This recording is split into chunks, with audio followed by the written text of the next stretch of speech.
Distinguished representative of the Bolivarian Republic of Venezuela on behalf of non-aligned movement.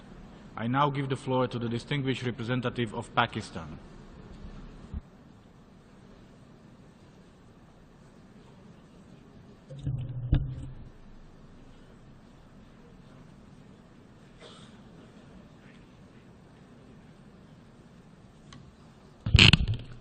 Thank you, Mr. President.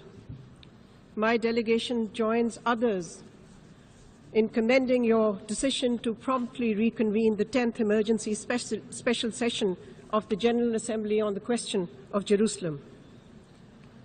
In the face of this new challenge, where unilateral actions by one country are set to undo decades of work of the international community and to defy international law, this Parliament of man, this Parliament of the world, is the right and appropriate forum to send a reassuring message to the suffering and the long-oppressed people of Palestine, who have been losing hope in the possibility of securing a viable, contiguous, and independent state of Palestine, as well as losing hope in the effectiveness of the United Nations to address their plight.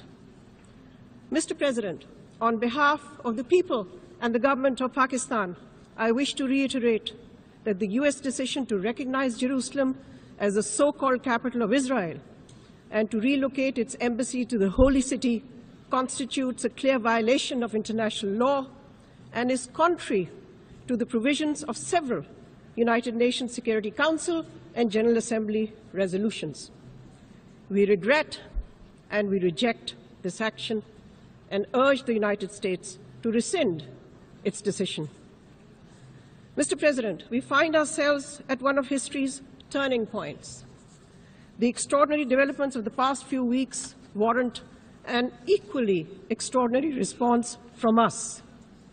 We must uphold the prevalent and time-honored norms, both legal and moral. We must also recommit to thwarting any and all attempts to violate the inalienable rights of the Palestinian people and the ultimate goal of a two-state solution. My delegation believes that the U.S. veto earlier this week in the Council represents a dangerously misplaced strategy.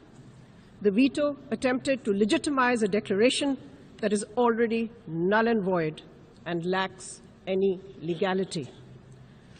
Through the resolution that we will adopt today, the rest of the world will say clearly and unambiguously that it cannot and will not be complicit in any act of illegality.